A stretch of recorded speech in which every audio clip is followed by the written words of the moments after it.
Welcome to the MyPersonalFootballCoach.com Youth Soccer Player Development Podcast, Episode 9 with Kris Van Der Haegen.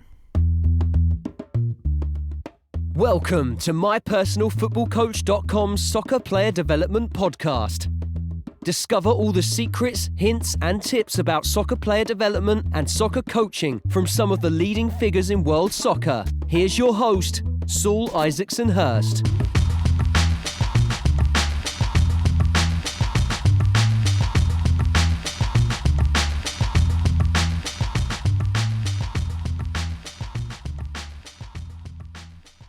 Hi guys, welcome back to another show, and this week really excited about our guest, someone I first heard speak a few months ago at a big conference out in Geneva.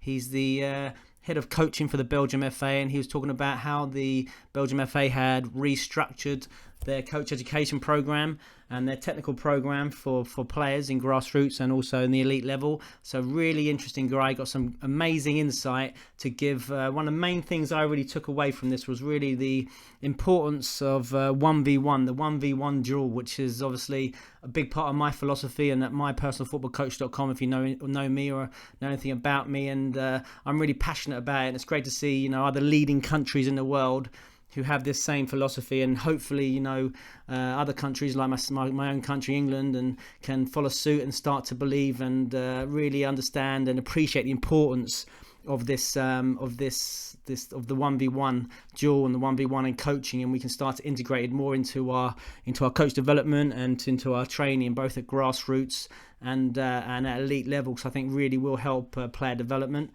Myself actually been really busy as usual, working with several pro clubs now around England and in Europe, and also really proud to welcome Burlington Soccer from Ontario in Canada as a partner club, supporting their players with the online technical training program and also their coaches with the Coaches Pass.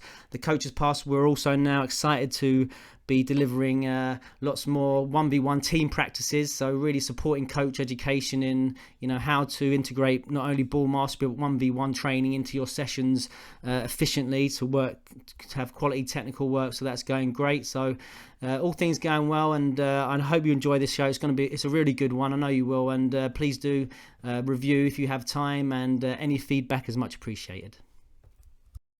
So welcome, Kris Van Der Haegen. Yes, thank you. Good evening. Good evening. Thanks so much for taking the time.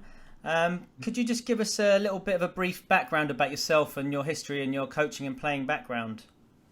Yeah, as player, I didn't play in the professional game, but as a senior player, I played just till the top amateur level. So in Belgium, it's a third division. One of the reasons was that I saw at very young age that I never could reach the top of as a football player, and so I decided very early to specialize in education. So that means that from 16 years old I was a youth coach at grassroots level, and as soon as I was studying at university, I studied Roman languages, but in combination with that, I was already starting my coach education diplomas very early. So that made that as a preparation for my studies of language, I was always thinking about what's the best way to teach youngsters. So in my job, I've been working for 22 years as language teacher, foreign language teacher.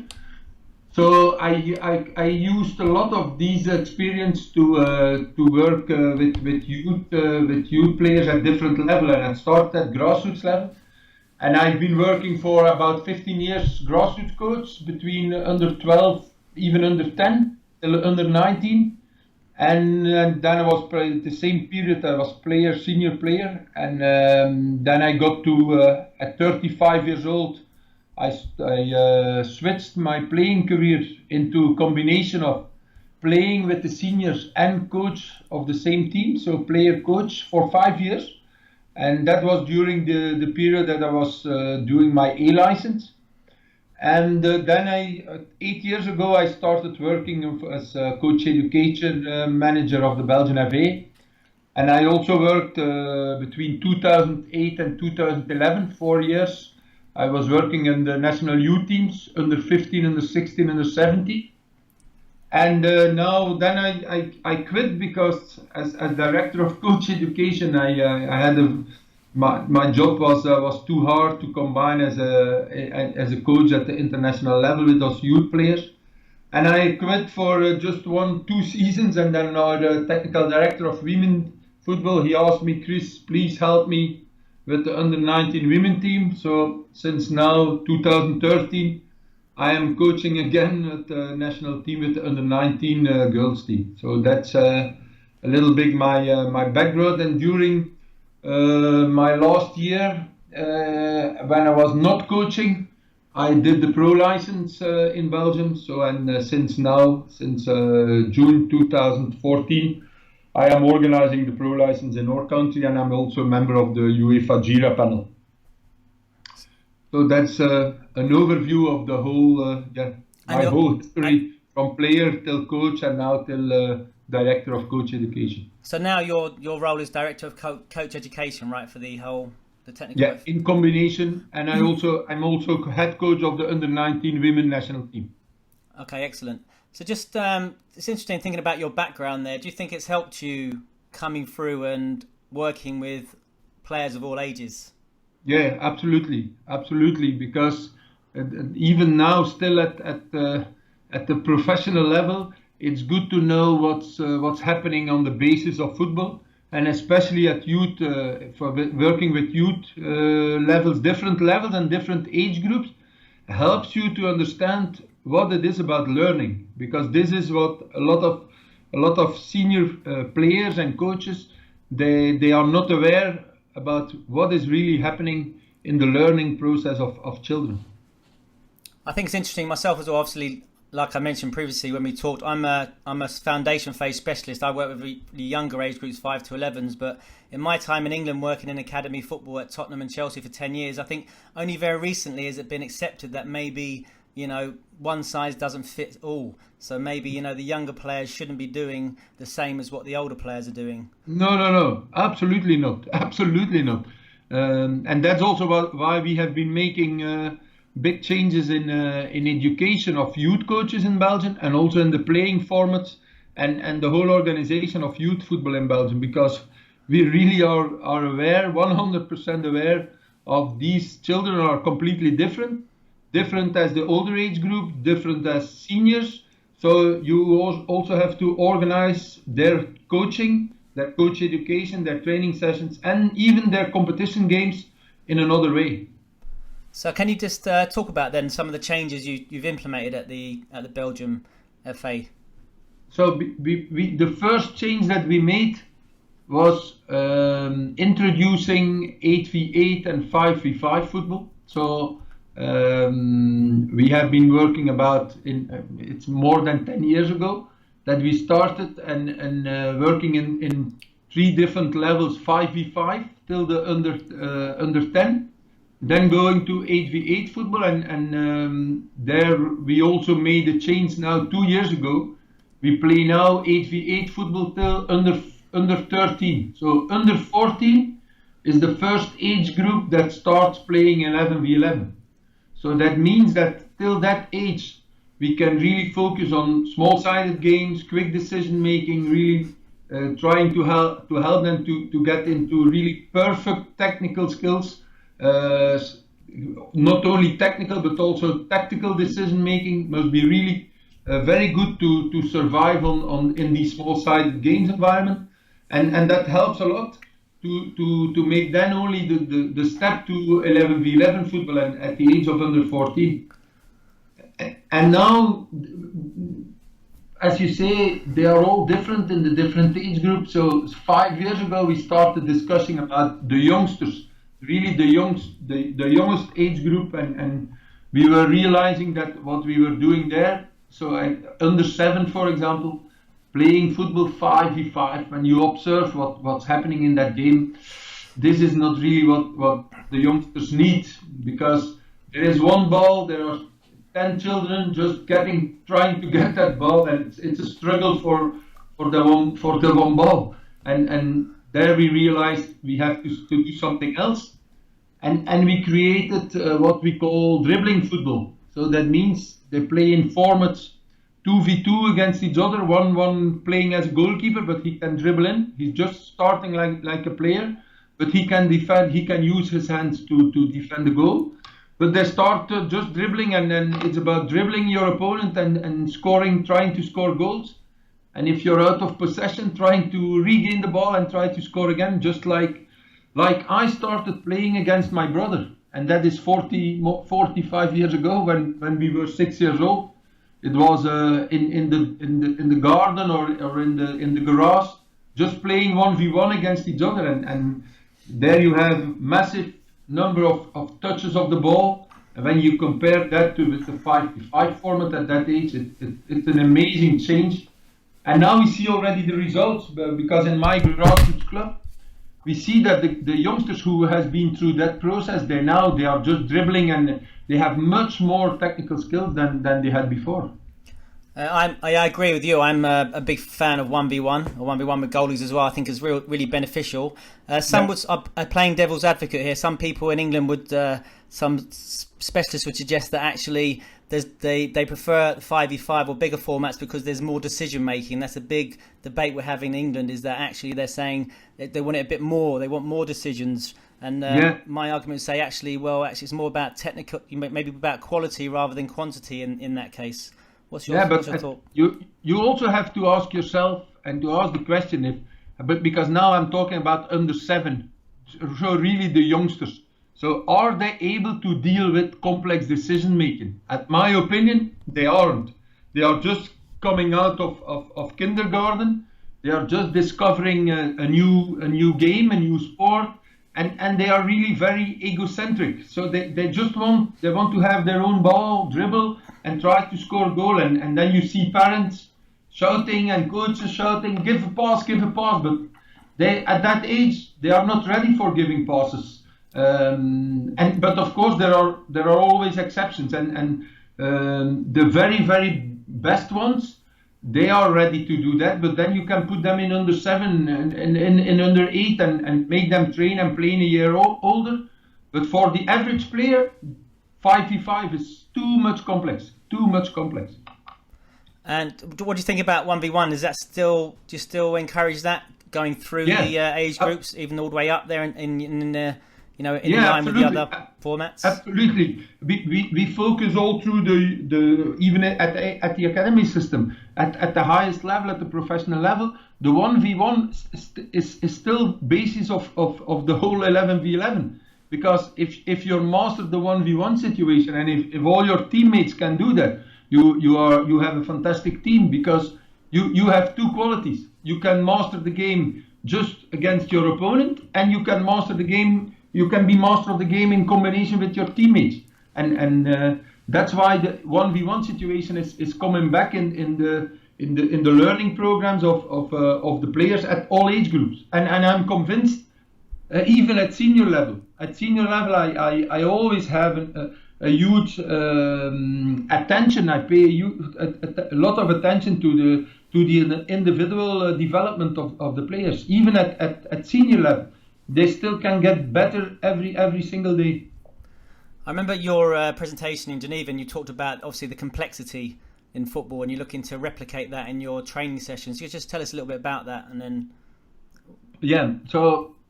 Again, I compare with the past. Just to give, and there I agree about creating complexity and trying to reflect the decision making in your training sessions. So I give an example. We have seen too much training sessions, passing drills, where the coach decided just before the exercises starts. That's the way I want you to see passing. You go from A to B, from B to C, from C to D, and so on. So players are just repeating these passes, and then they go to the next station. So even the coach tells them, you give a pass to B, and then you go to the station B. You give the pass from B to C. You follow the ball, just like that. This has nothing to deal with the complexity of the game. So we try now, also in coach education, even from the lowest level at the C level already, to explain the coaches that you have to set up a reality-based environment. So you need opposition. You need decision-making on the level of the players. The coach cannot tell them, do this, do that. They have to make the decision, and they have to learn to read the game, to read the situation, and then to make the best choice.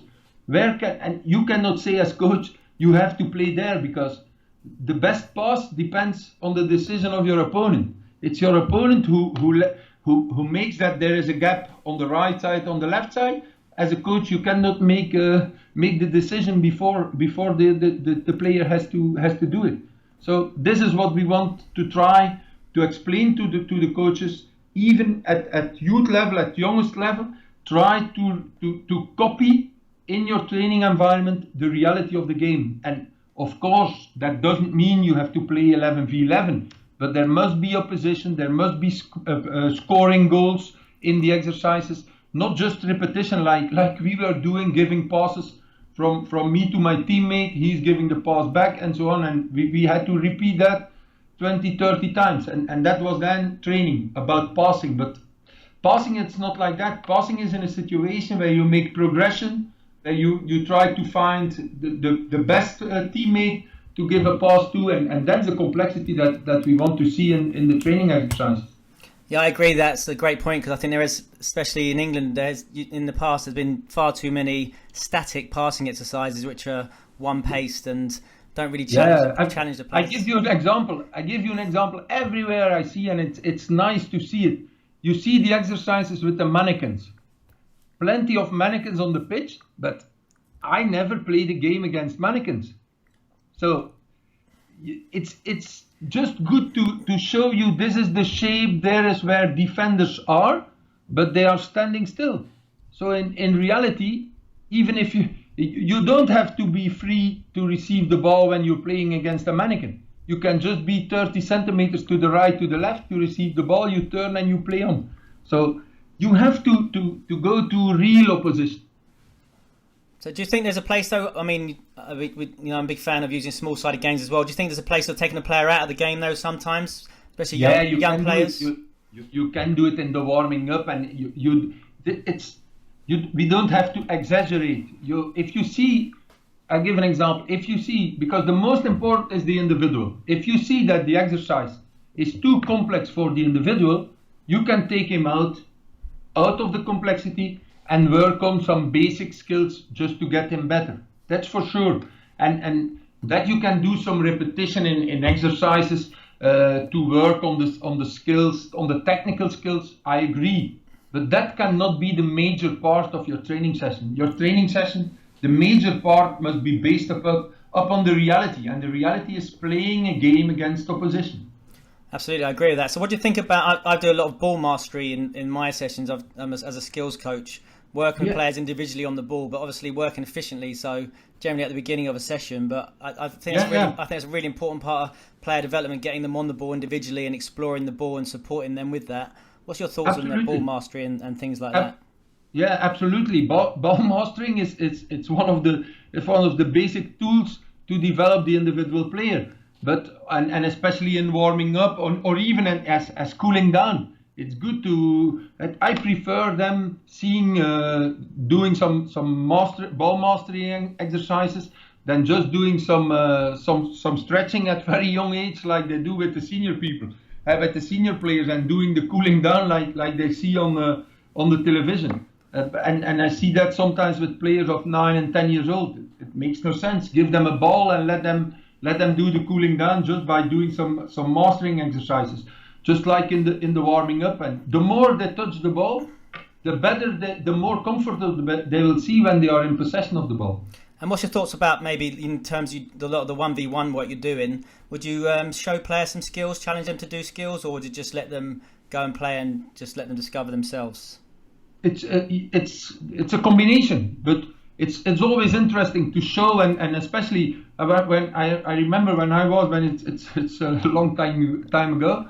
I always ask them, guys, did you see games on television last weekend? Did you see some individual skills? Yeah, somebody, and there was always one who, because they started, they knew that I was going to ask the question, they were looking and they said, coach, I've seen that. I said, show me. Then some of the players, they showed, and then, okay, try it now. Try it out without opposition start, and then we played 1v1. Try to score with one of these skills, of these dribbles, and that's really what they like, and it's that, and especially now they see video clips, on their mobile, they see on the internet, you find clips, you see that they even make their own clips, and it's about dribbling and skills, and the more they can do, the better it is. Yeah, I think there's a misconception in this country anyway. People say that we shouldn't show player skills because maybe we're implanting, our ideas with them. But I remember as a youngster myself watching, players on TV and challenging my friends in the playground. Can you do this skill? Showing them this skill, and I think it's an important part of, like you talked about, the learning process. How children learn, right? Modelling off others, of us as coaches or people on TV. Absolutely, and I think the people who say you shouldn't show that to children, I think that they forget that their best teacher, and it's for everybody, for everybody of us. Who is our best teacher? Who started to teach us? That's our mother. Our mother is our first teacher and is our best teacher. And they started to show us and to say words to us, and the children at very, very, very young age. That's the way you start to learn to talk. You start repetition. You repeat what you hear. You repeat what you see. This is normal in the learning process. If you show them something, why shouldn't it be good? Show them and then let them try out. And just by showing you will give an example for them to have that attention for. If you see something interesting, something new, don't forget it. You observe it, keep it in your mind, and try it out. That's the best way to learn. You create curiosity, and by showing them, you can provoke that feeling for curiosity. And I don't know why you shouldn't do that, but you cannot exaggerate and say you have to do that. Let them free, but show them examples of creativity. Why not? I think that's actually boosts creativity, right? If you actually, that could be a potential improvement. Absolutely. There. It's not A or B. It's A and B, and the more opportunity you create, the better it is, in my opinion. So, Kris, some people say that 1v1 isn't realistic or ball mastery is not relevant. So what's your thoughts on that? Yeah, I think that if you say that it's not realistic, it's not realistic if you look at the big picture. But at my opinion, and it's not only my opinion, it's also the opinion of the Belgian FA, because it's really a key principle in Belgian football. When you look at the game, there is only one ball in the game. And as there is only one ball in the game, there are a lot of situations where it's about 1v1 for some seconds. And that's why, at our opinion, the 1v1 situation is really crucial element of football. But after the 1v1 situation and before the 1v1 situation, there is the vision and the whole picture. But the 1v1 is a crucial element. It's like the missing piece of the puzzle. The 1v1 is really the smallest part of the puzzle. And if you want to make the complete puzzle, you need all the small pieces. And it's not 11 1v1 situations. It's one 1v1 situation around the ball. And when you see, yesterday I see when I see the third goal of Chelsea, you see the 1v1 situation of Hazard getting into the box. So if he cannot play that 1v1 situation, there will never be a goal. I go back to the Euros. I've seen the Euros. I've seen a lot of games.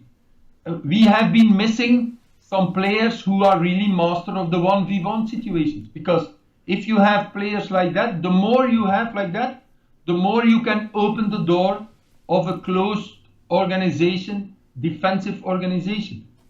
It's often the 1v1 situation that makes a difference. And maybe that was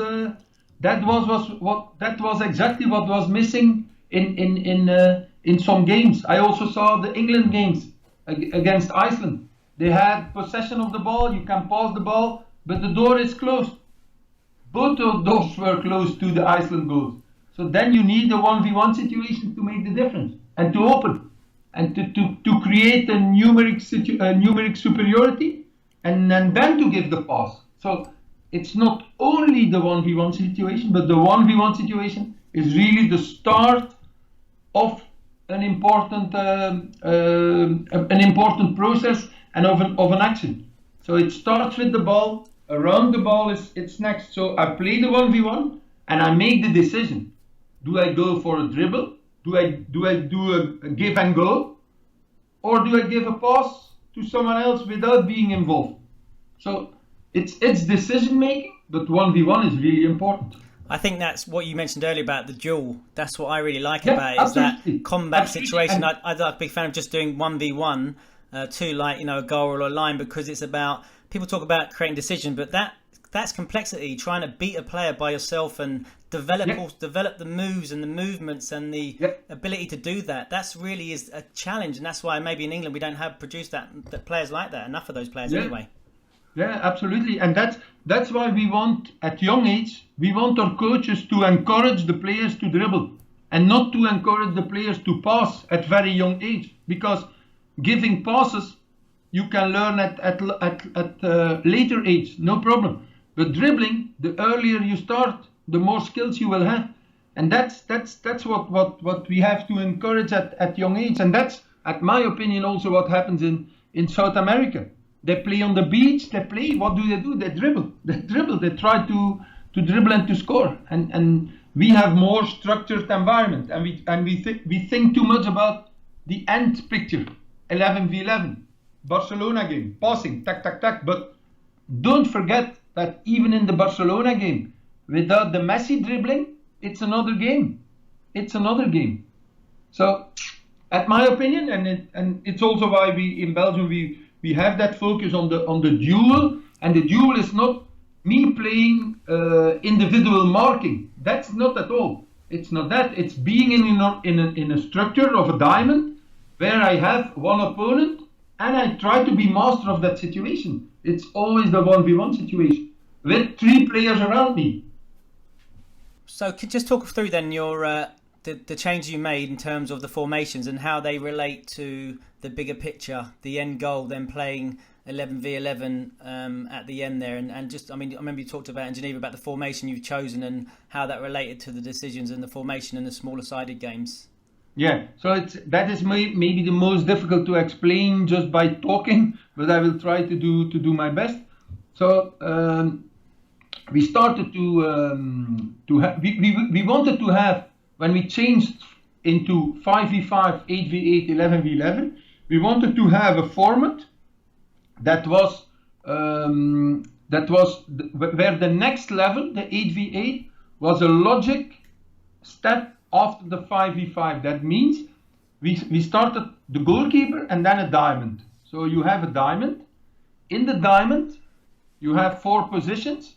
Every position, when you play against another diamond, you have everywhere the 1v1 situation. So you have to be master of the duel as a starting point of that diamond. So when we go down there in the 2v2 goalkeeper plus player, that's exactly what you have. You start with the duel as a player.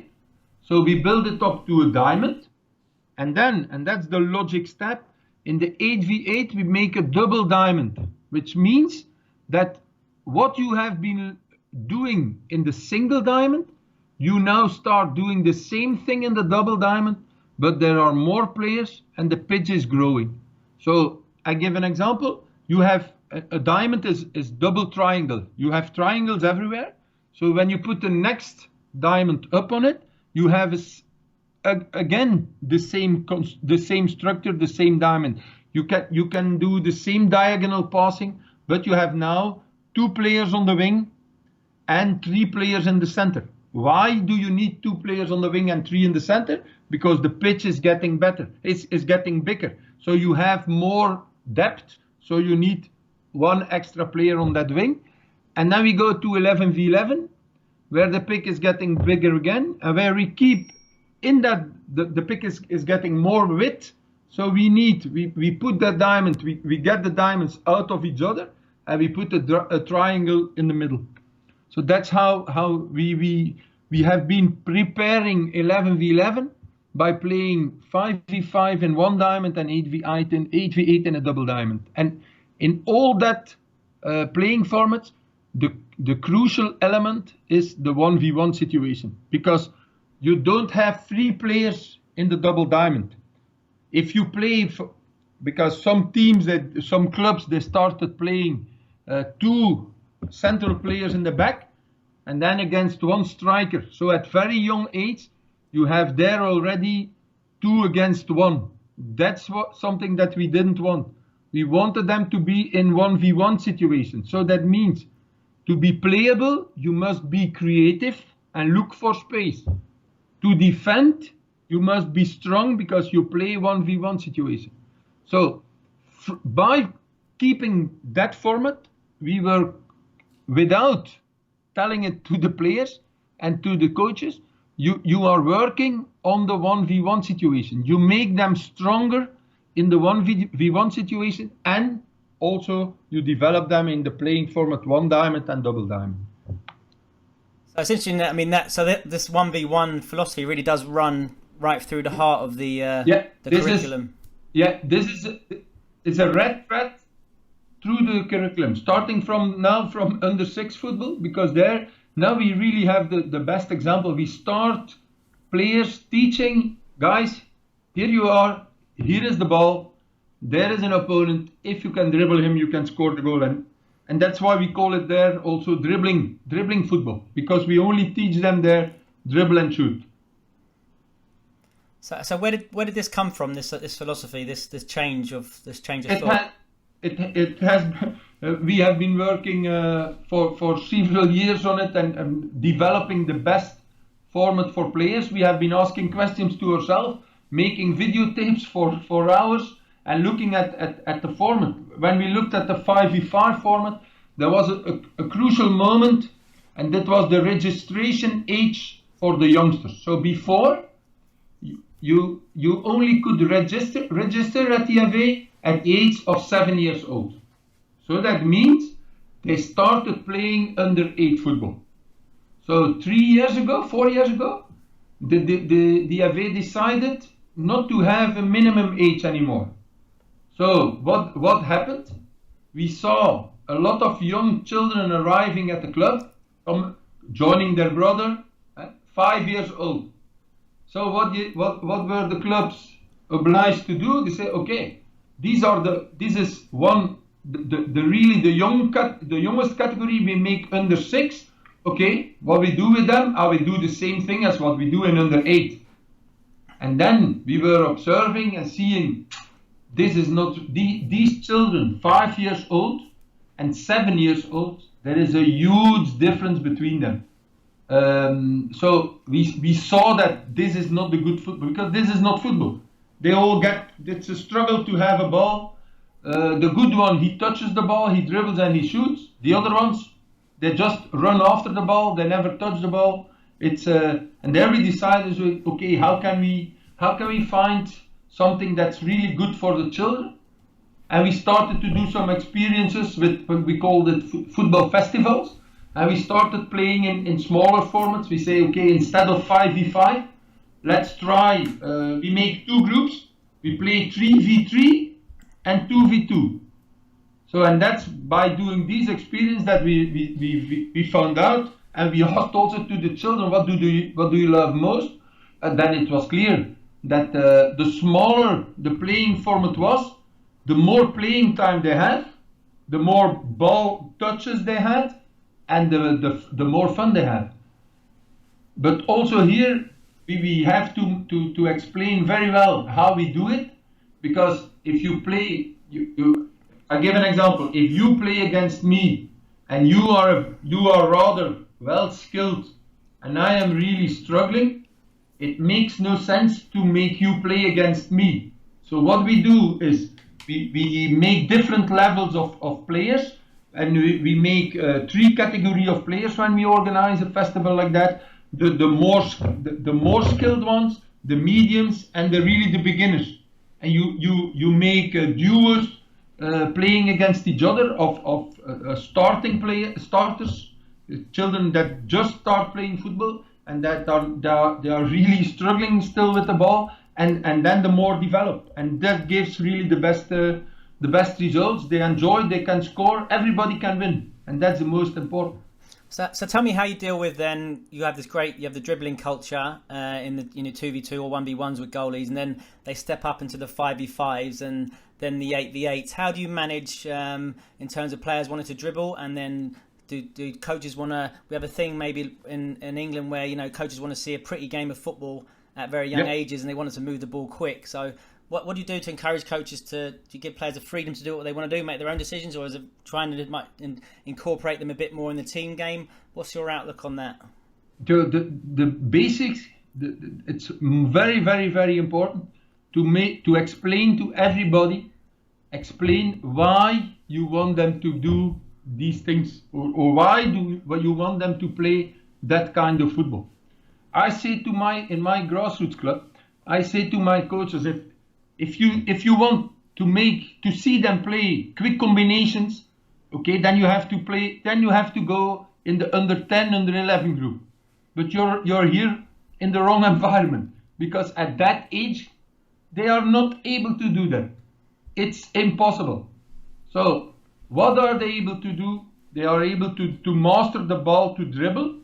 Okay, just let them do what they are able to do. Make them better in the things that they can do, but don't try to force them to do things that are too complex for them. So this is the most important first step. Is create awareness at the level of the coaches, but also at the level of the parents. We have struggled a lot to explain to parents, because the parents say football it's a team sport.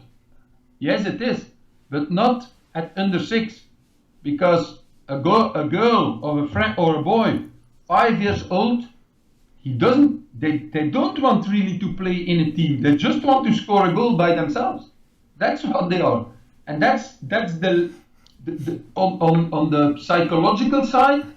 That's also what's happening in their mind. They are thinking about themselves, about the ball, and they want to score a goal. So this is what you have to explain. So what on the side of the coaching, we ask them to encourage them, and not to shout pass, but dribble, please go dribble. Because if you want to create, I give an example, and now I'm exaggerating a little bit, but that's what I use when I try to get people on board.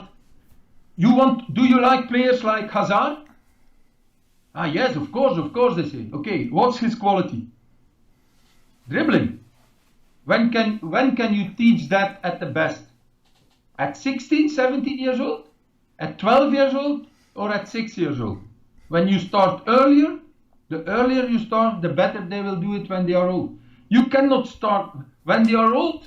Then you're a coach, and when the players are senior players, and you are as a coach, you say, oh, if I had now a player who was able to dribble 1 or 2 players, because that's what makes the difference on the offensive side. But when you look back, or you look in the mirror, and as a coach, and you have to say, yeah, but I never encouraged them to dribble. I was always encouraging them to give passes. So it's normal that you don't have players like that. I think we have maybe issue here as well in England. For instance, in a Premier League academy football, 9s and 10s and 11s, people often associate a win on Sunday against your local team as a success in terms of what your training program is. What's your thoughts on that, and in competition, and how have you dealt with that within the coaching program? Can you explain? So I'm saying, for instance, if an academy team is playing another team and they win, because they're playing a game on Sunday against another team, they maybe think then because they've won the game, that means that their training program, their development program is the best at under 9 or under 10. What's your thoughts on competition at young ages? Yeah, but we are very happy about the system in Belgium. We don't have any tables till the age of under 14. So it's not. We really want to keep that focus away of winning games at under 9, under 10, under 11. It's because the more you focus on the competition element, the more there is a risk to get away from development. So we only want from under 14 we have tables, and even there, football, it's about winning a game, but the way to win it, the most important at academy level is to develop and to learn every week and to try out what you have been training on and during the week. But results at a young age, and we don't like that. And we decided 7 years ago or 8 years already not to have tables anymore. And what was the response from that? At the very beginning, there was a lot of criticism, and what we saw that was in the clubs, they were still putting the tables on the walls, even if there was no tables. They made their own tables. But now I can say, about 10 years later, it's completely disappeared. We don't. There is no focus anymore about that, because we are getting used to it, and I always say it in my club. At that age, there are only winners. Even if you lose, you win, because you have learned something. And especially at the side of parents, not only coaches, but also parents. They start already thinking, my son or my daughter will be the next Messi, because look, he scores every week 5-6 goals, but they forget that there is still a long way to go, and it's just the start of a long playing career. And that's also why we try to keep that focus away from the result and really getting to the individual and to learning. So what do you put down the success Belgium have had recently then? I mean, you've got a population of just over 11 million, something like that. I mean, why are you top of the FIFA rankings? Why have you got these players like Hazard and Kevin De Bruyne and all these other fantastic players?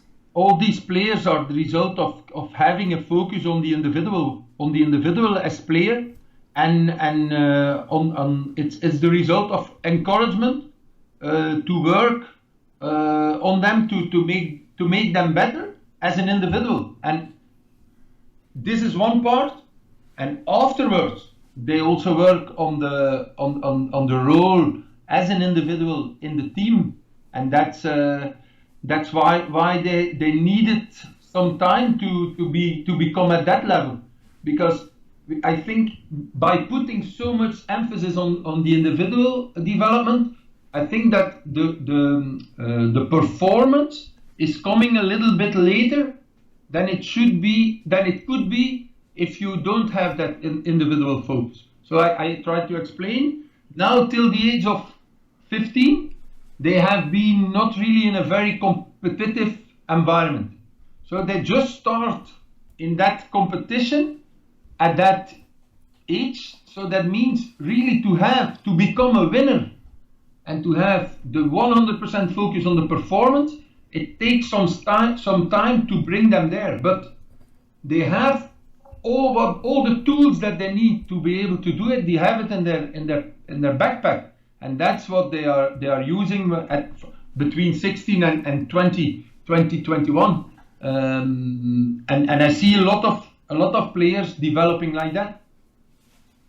What about I my time working in academy football, I'm lucky enough to do lots of tournaments in Europe, and I saw Anderlecht a lot, and they always impressed me, even at the younger age groups. Because in String, you talk about obviously they don't play competitive football, but I understand they do play an awful lot of tournaments, right, in that season. Yeah. And they always were very good at managing the game. It was surprising, even though you said that they don't play much competitive football. No, when I say they don't play competitive football, it's not really. I should explain in another way. So the competition with tables start only at 14, at 12 years old in the professional football. So not all the players, not all the adult or the senior professional players, they play already in that system at 12 years old. Some of them, they arrive 13, 14. Now we see that the last generations, they are arriving earlier. So they play competition, but the main focus in the club is not focused on winning by just doing anything. The focus in the club in Anderlecht, they want to be master of the game. They want to win the game, but by playing the best quality football. So that's what I mean, that the spirit of competition is not the first idea when they play. The first idea is to play the best football. And then, of course, you play against an opponent. They are in a competition, but the mindset is different. And this makes that Belgian youth players, they are always in a challenging environment. And the challenge is not to win the game just by doing anything and getting a result. No, the challenge is by playing the best football. You understand what I mean? Absolutely. I mean, listen, I always that the way they played always stood out. They always wanted to play what I think the right way, playing good football, good on the ball, passing, moving, but they're very good managing the games as well in a competition environment. Where our boys, maybe the English boys we don't play any academy, any competitive football in England at young ages. Maybe they didn't have that same game management experience, and they struggled a bit with that. And that's it. They really, at very young age, and that's also in our education system for coach education, we really try to work with our coaches on very good analysis in depth of a player profile, and teach them how they can train and develop them. So they do training sessions to develop every individual player. They do not training sessions to develop a squad that can win a team, that can win a game.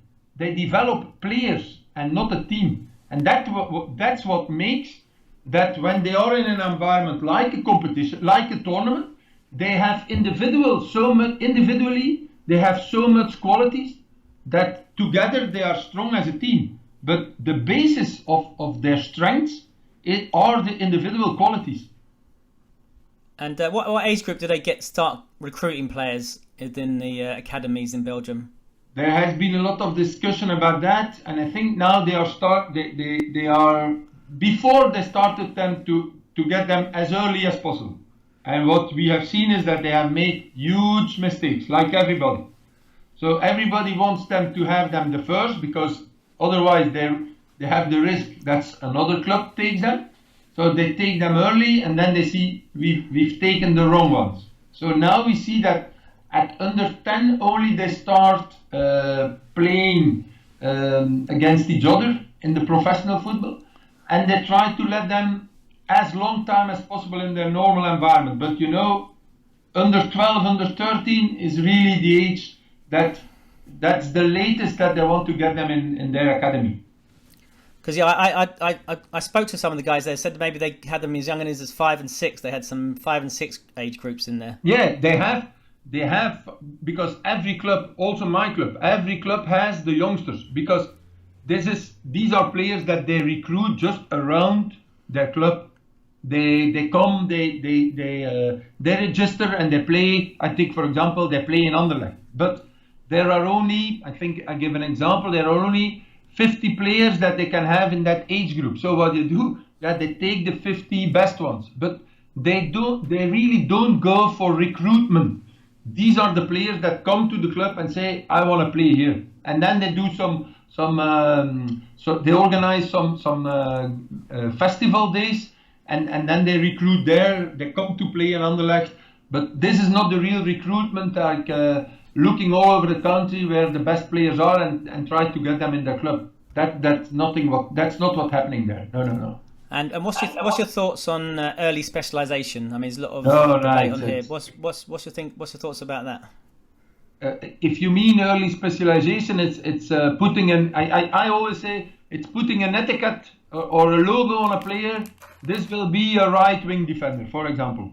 Is that what you mean? No. What I mean is that now they're saying that players who specialize in football at an early age, that's early specialization. Yeah. So the best thing, but you must also see if it's possible in the organization of the parents. The best is that they do as much sport as possible. So doing even for, I give an example of Anderlecht. In Anderlecht, they organize judo sessions for the players. They do basketball. They organize inside gymnastic training. They do coordination. They dance with them. It's really a very large range of skills that they develop with them. So if you only focus on football, I think you can make you can only make big mistakes. I think now there's a new term called early engagement. So obviously, when I was at Chelsea, we'd spend a lot of time. Every session, the boys would do some sort of multi-sport within that 3 compartments. So it's important to vary that. But my question is though, do you give those early bloomers the opportunity to be playing football as much as possible while still making sure they do other things as well? They do other things. Yeah, we have a project by the government. It's called multi-sport and multi-move. And if you just Google multi-move, you will see this is for very youngsters, very young children, and they do all activities based upon movements. And it's a good preparation for all the sports, for basketball, for tennis, because it's about all the movement skills. And the also in Anderlecht they do that with the youth players, and they really enjoy it because it's just being creative to be in movement. And it's not only football, but it's about everything. And that's interesting. That's interesting. But of course, when they are 12, 13, 14 years old, they are really good in football. They keeping that focus, and they go more to their preferred sport. That's clear. Do you think there's a connection between the hours trained and then the final destination of the player? Between what was the first? So do you think there's a connection between how many hours you train and then where you end up? So I don't want to use the term the 10,000 hour rule because that's a myth, maybe. But what I'm saying is we're talking about maybe the importance of practice being important to long-term development. My opinion, it's less the quantity that is important and more the quality. And practice for sure. You need practice. You need experience. You need you need a lot of hours to practice and to experience and to try out and to fail and to try again. But I think the not only the practice in the club environment, but also what they are doing just by playing at home with their friends, all these experience, that is important. But at my opinion, to reach the top, it's more the quality than the quantity that's important. But it's my opinion. Talking a bit about what players do away from the game, I was at a tournament last year in France and I was speaking to one of the Ajax recruitment guys, and he was saying how maybe that in recent years there hasn't been the same quality in depth as players because of the death of street football. But he said the one place he's seen that, which is vivid, is in Belgium, and maybe the working class areas which have those cages where the street boys are out all night playing football, and there's real creativity, and that street football is creating that's where a lot of these talented young players are coming through in Belgium.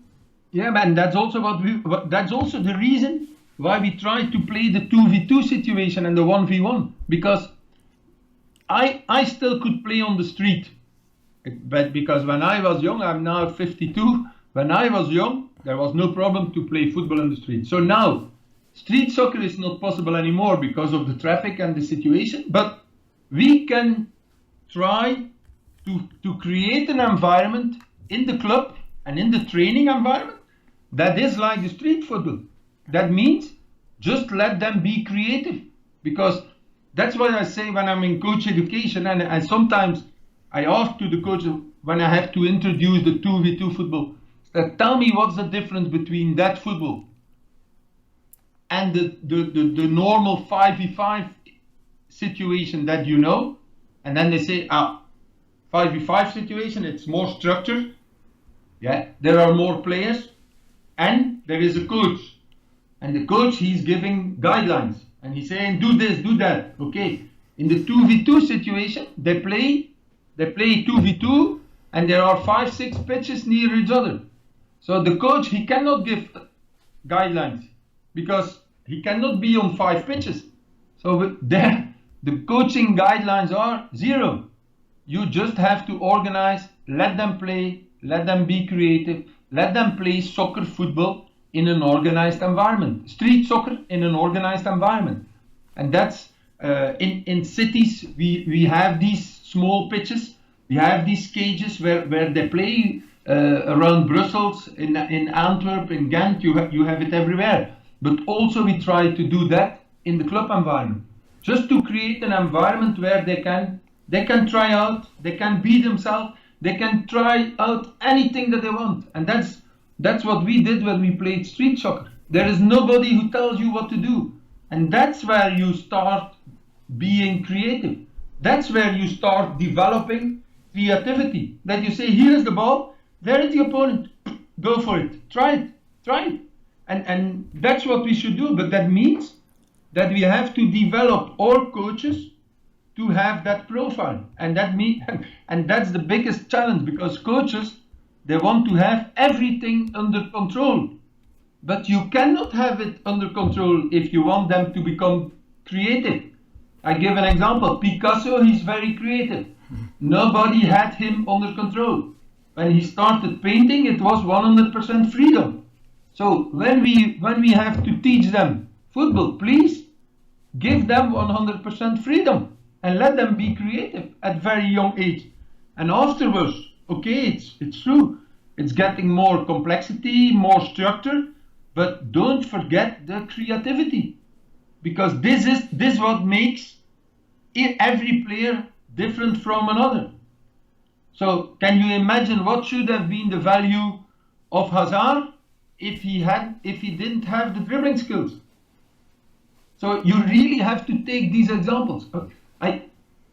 Messi. Why do the most creative players in Europe, why do they come from South America? Because they are there in an environment as young children, an environment that is not structured. They are free, they can try anything, they can do anything.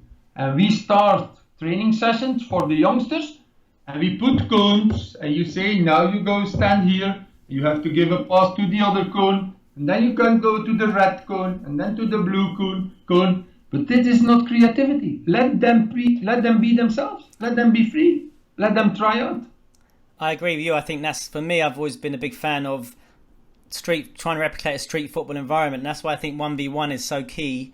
And small-sided games, 2v2, 3v3, 4v4s, and even 5v5s. But I mean, that's why I never like using too much big, like 7v7s, 8v8s in my training sessions, because I think you lose, especially the young players, you lose a bit of that creativity and that energy. And also, I think the overuse of rondos as well, which is a good training technique maybe as well. But I think some people are obsessed with trying to make under 9s and under 10 teams play like Barcelona, when actually, you know what, we want them to, this should be like street football, getting them out.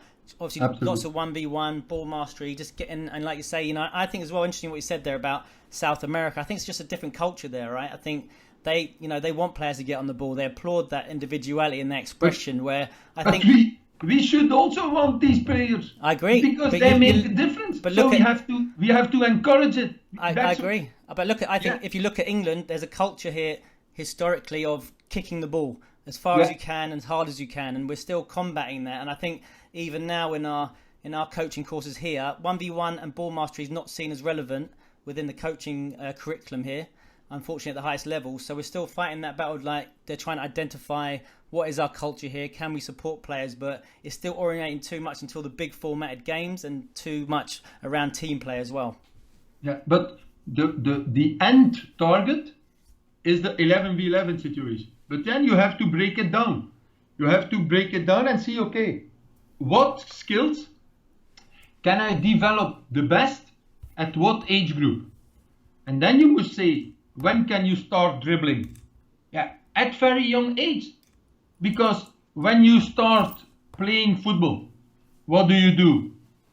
You have a ball, you at very young age, even alone, you start juggling, you start dribbling, and then you start shooting to the goal.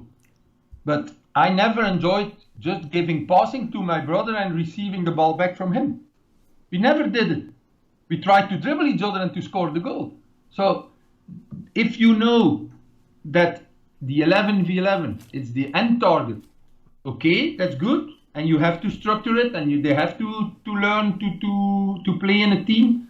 But before, you need building blocks on the individual side, and the earlier you start with that, the better it is. But it's not like, okay, my teacher, it was a lady, she taught me the alphabet at 6 years old. So afterwards, you still use the same alphabet all the time, all over the time. So you start teaching them individual skills, dribbling skills, but please ask them to repeat them all over the time.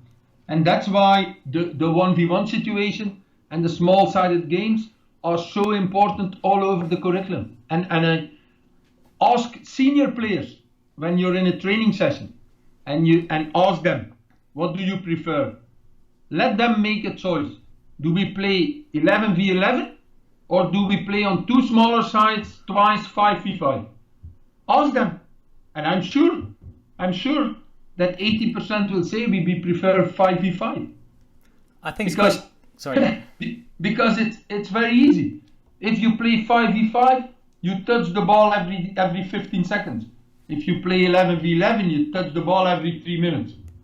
So it's very easy. Very easy. I suppose it's a case as well, trying to encourage coaches to be patient, right, and let the players just go out there and play and not be, like I said earlier, too worried about what the game looks like on a Sunday, as long as they're going and trying things and making mistakes and being creative. Yeah, absolutely. Yeah, I was always happy if I saw them making a dribble that we had been training during the week. I said, oh my God, fantastic. And they came in the dressing room and said, Coach, did you see? I did what we have been practicing this week. And that's what youth football should be. To help them and what the coach should be. To be a guide, to accompany, to be their guide on their football journey. All over the development phase, and when they're getting older, okay, then you still have a lot of time to prepare them for the performance. So I know I'm just almost finished. I know you're a very busy man, Kris. Just quickly, how much involvement do you have with the pro clubs then in terms of developing the elite level coaches?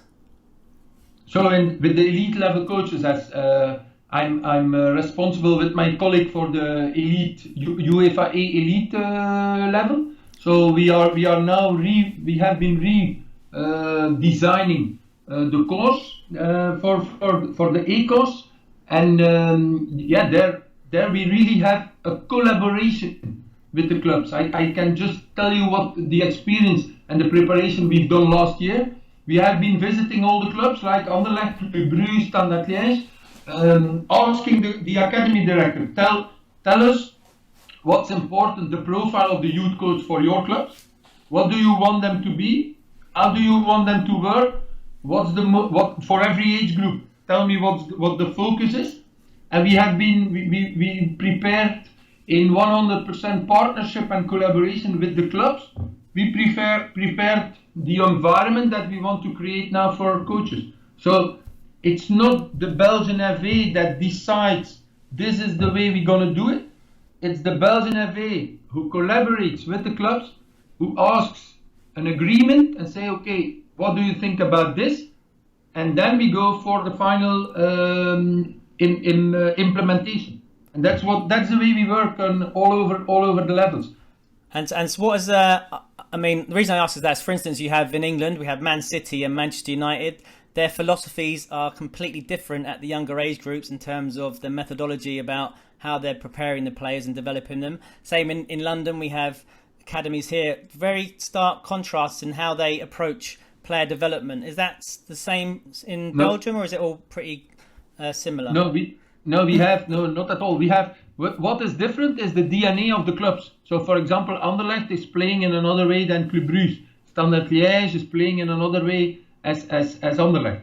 But we don't want to have any impact on that. But what we discuss with them, and that's what we have written down in like a common document.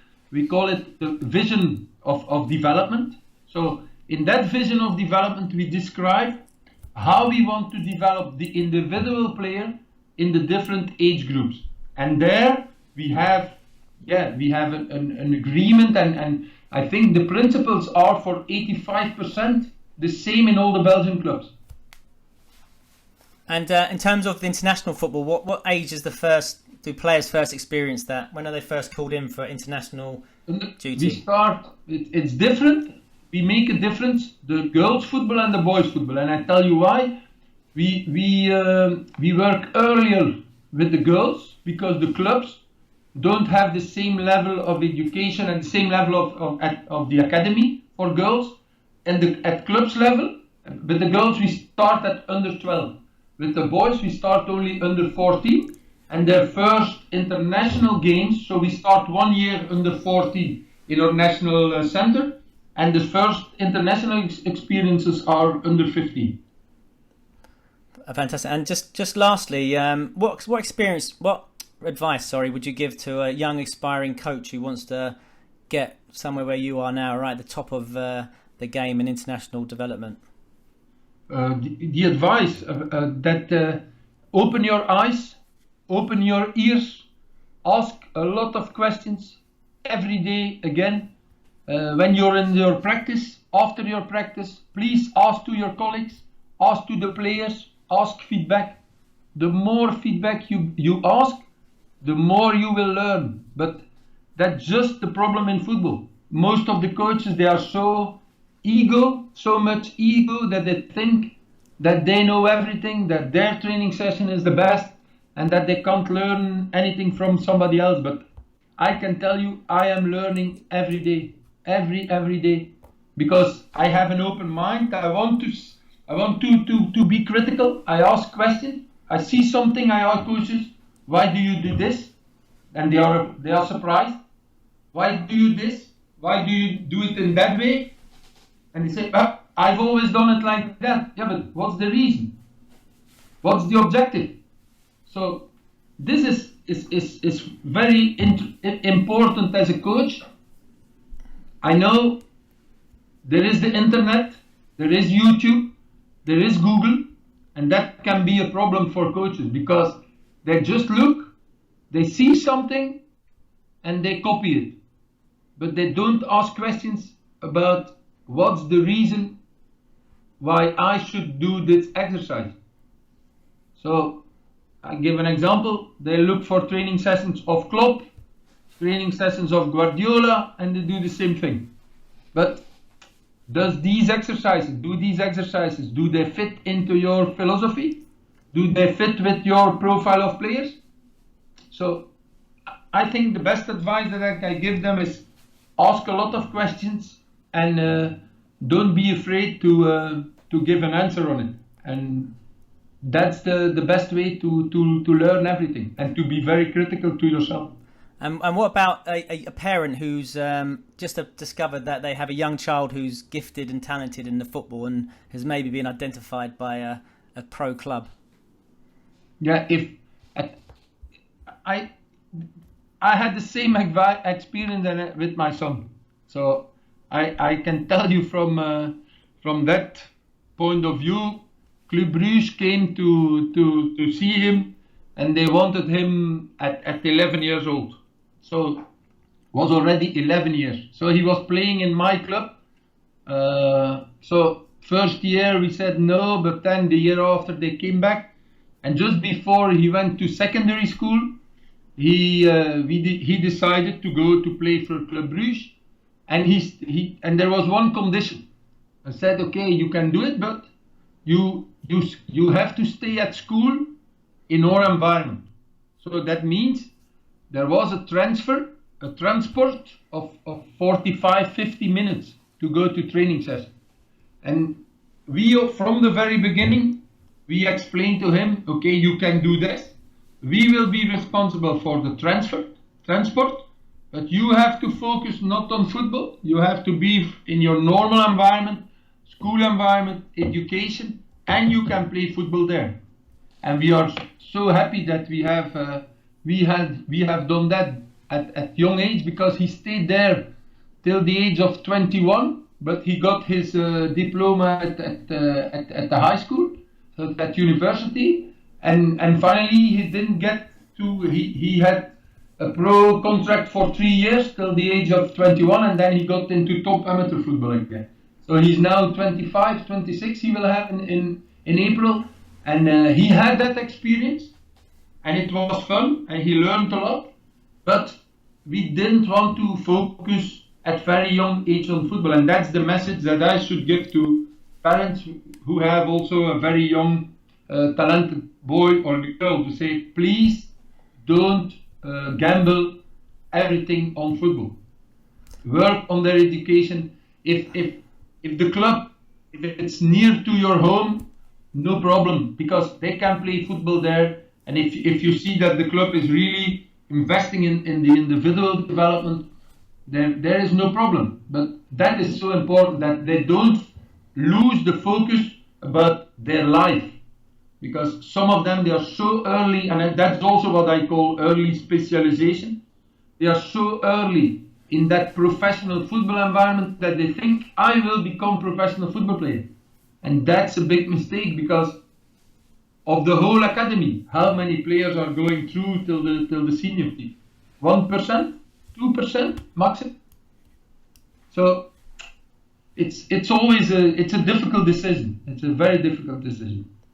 Kris, thanks very much. Appreciate your time. Your insight's been fantastic. Thank you very much. So you're welcome. It was a big pleasure to discuss with you about the football. Thank you. Thanks for tuning in to the MyPersonalFootballCoach.com Soccer Player Development Podcast.